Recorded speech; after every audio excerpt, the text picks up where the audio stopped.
All right, B. So this question came from some of the YouTube comments we were looking at, and they were, we all know that you have a lot of awesome stuff. You have the cars, you have the house, you have the money to be able to fly and travel, just about anywhere. And so you have the nice flashy things that people want, that most people want anyways. But we see in the comments that there are some people that are they can't even think about that kind of stuff yet because they just want to get surface level first. And so I kind of want to know, from your perspective, someone that's already made it, multimillionaire, very successful, well known, you have all the things that a lot of people are going after, they're striving for. What else brings you happiness besides, the flashy objects, so to speak? Yeah. So for example, Blacksite Ranch that Dan and I purchased a couple years ago, right? 26-acre ranch. And, we were running scale day yesterday, and Dan and I were talking, like, it cost us $140,000 to run that ranch, to keep that ranch active, because we got literally 11 employees on there, the full-time employees, from the ranch manager all the way on down. Someone's got to take care of almost 200 animals and the barn, and we got the shoot house, the obstacle course. We let all these police departments and sheriff's departments come through and use the shoot house and the ranch for their operational needs for free and all that stuff. But all that stuff costs $140,000 a month. So whatever your rent is, so imagine the rent for our ranch that we bought is $140,000. My gym, BK Strength, $8,000 a month mortgage. And the running joke that we have around here is that my gym membership costs $8,000 a month, right? But it's my private gym. I've got my cars parked in the back. We run whatever events we want out of the gym. You guys can all go work out there, but it's not open to the public. It's a cool fucking gym. All that stuff is the frosting. No one should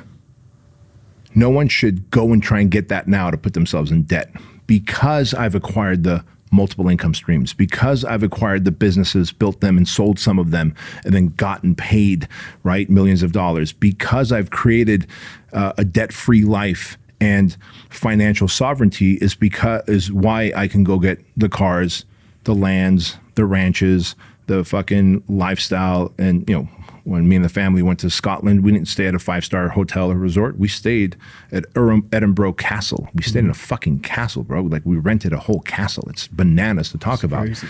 But before all that, the thing that gave me the highest excitement and joy was the fact that I was financially free and sovereign. That is the biggest thing. If I lost a ranch, the homes, the cars, the experiences, all the different companies that I have equities in and get income from, I want to have enough income coming in where I have control of my own time and decisions. And that is sovereignty, freedom. Because if you don't make enough money where you can control your time, someone else is going to control your time for you. They're going to hire you and they're going to pay you X amount of dollars per hour of your life. Look at it that way, right? They go, we're going to pay you X amount of dollars per hour. But really what they're saying is, we value your life at $22 of an hour of your life. Yeah. That's scary when you think about it that way, right? Yeah. No, I thought about it because actually I've had this conversation with my boy Carlos when we worked at Men's Warehouse. Yeah. And we would be like, man, we work all day and we can just barely buy one pair of shoes. Right. Up for that one shift. Right. And it was depressing. I don't know for the why money that you made. It was more like talking about, dude, I can't wait until the future when we have this, that, and whatever. Yeah. But when you really thought about it, when you're there working, you're like, dude, that's crazy. Right. Yeah. Right. And we agree, okay, so for every hour of my life, I will take whatever, $22, $32, $42. That's fucking nuts. And if you don't have financial freedom and time freedom, then you are now someone else's slave, number one. And number two, you don't have options. Having money, financial freedom gives you options. In 2020, a lot of people who didn't have the kind of money that I have were like, you know what, California got too expensive. The policy is all whacked. I don't want my kids to get the vaccine. They go to public school, and so I'm leaving California, going to Arizona. Well, these people had some money, and they were able to move and go to a state like Arizona, Florida, Texas, where they had more freedom. Now, my kids were in private school.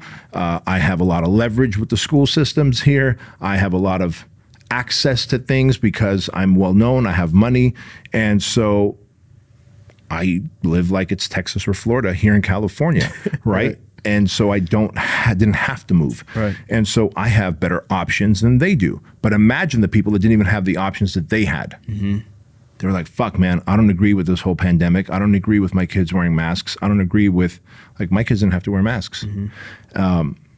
Theirs did. Because I was like, hey, I'll just pull my kids out of school if you guys do that. And oh, by the way, that $90,000 awning that I paid for and bought for the the private school that my kids went to, I'm sure you guys are going to need another awning, or you're going to need another building built. I'm not going to contribute my money.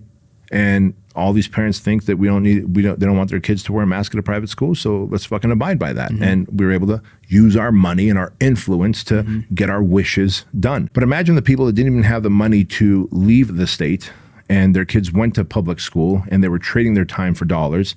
They didn't have options and sovereignty and time freedom, and therefore their kids had to get the masks, wear the masks, and they had to get the vaccine, and they had to do things, they had to comply to things that they didn't want to comply to. So financial and time freedom is what I'm after. And then when you make enough of the financials, then you start fortifying yourself by saying, I'm going to buy a ranch that, yes, it costs me $140,000 a month to run, but we run enough events on it where it actually makes us more than that, right? I have homes that I have as rental properties. I have, a real estate, right, that gets me cash flow. I have businesses that bring in cash flow, from software to apparel to supplement to franchise to coaching to whatever. And so that's like the layers. So it's like Maslow's hierarchy of needs. The very first need that we have is like, well, we need air, food, shelter. Okay, got it. And then what do we need? Companionship, relationship. And then what do we need? Some kind of meaning and fulfillment. And then way up here is like sovereignty and full-on freedom, and to be able to make my own decisions. Like, that's a pretty damn good feeling to be able to do that. Beyond the lands and all the cool watches and all that shit and houses and travel, it's time freedom and money freedom to be able to do things on my own terms. Sovereignty is what I value the most.